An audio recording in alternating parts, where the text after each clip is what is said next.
2021 will see the return of a rather iconic nameplate to the Triumph range, as the Trident returns to the Hinckley factory's lineup.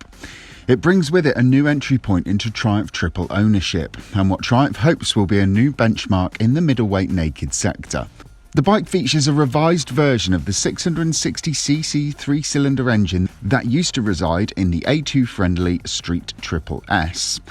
Although nestling within the Trident's frame is an engine with significant updates to suit the current application, in a segment that's dominated currently by bikes like the Yamaha MT-07 and Kawasaki Z650, Triumph is hoping that the lure of a sexier three-cylinder engine and the exhaust note that accompanies it can put the Triumph at the top of new riders' shopping lists for 2021. Here are all the specs, features and details of what could be the most important new bike launched by Triumph in recent years.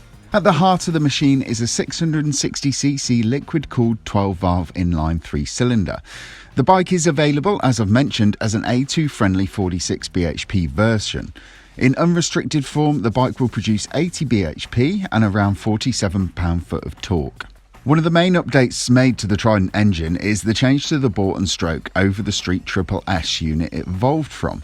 The previously peaky engine now produces 90% of its torque from 3,600 RPM right the way through to 9,750 RPM.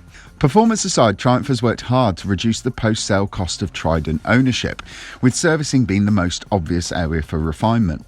Triumph claims that over 3 years the Trident should require only 8.3 hours of service time, compared to 11 and 15.8 hours of the nearest competition. Sat at the core of the Trident is an all-new tubular steel frame. It's a design which bears no resemblance to any other model in the current Triumph range, and its aim is to provide accessible ergonomics and exciting handling. The suspension system is taken care of by Showa with 41mm USD forks, something of a rarity in a class ruled by telescopic forks, and a Showa rear shock with preload adjustment only. The braking system is supplied by Nissin with 2 piston calipers and 310mm discs up front, and a single piston sliding caliper at the rear. The ABS system on the bike is 2-channel, so no fancy cornering ABS, and it doesn't give you the ability to adjust the level of intervention or turn the system off altogether.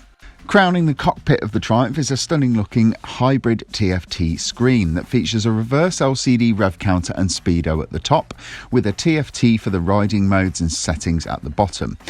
Within the TFT, the rider can select between rain and road modes, each of which adjusts the throttle map and traction control intervention levels, and the traction control can also be adjusted manually or turned off altogether for if the mood takes you. As you'd expect, the Trident features full LED lighting throughout, from the headlight, tail light and indicators, and there's a host of aftermarket parts on offer for riders looking to fettle and fiddle with their bikes.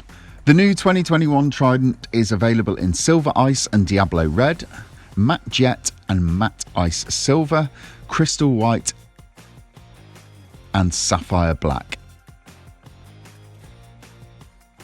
Triumph has advised me the bike should be in dealerships at the end of January 2021, and Visordown should be getting a riding launch in the coming weeks. Stay tuned.